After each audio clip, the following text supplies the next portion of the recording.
Welcome everyone. Today we are going to discuss the update and delete commands in the MySQL command line.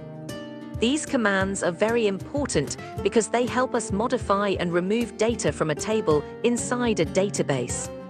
First, we type use university. This command selects the database named university. After running this command, all operations will be performed inside the university database. Next, we type the select asterisk from marks. This statement displays all the records stored in the marks table. The star symbol means we want to view every column and every row in the table. Now let's update a student record using the update command. Here, the update command is used to modify existing data in the table. Marks is the table name. The set keyword is used to assign a new value to a column. In this example, the student's name is changed to Rachel White. The where condition is very important because it tells MySQL which specific row should be updated.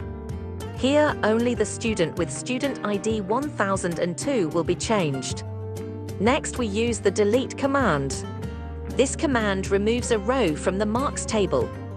The where condition ensures that only the record belonging to student ID 1003 is deleted from the table.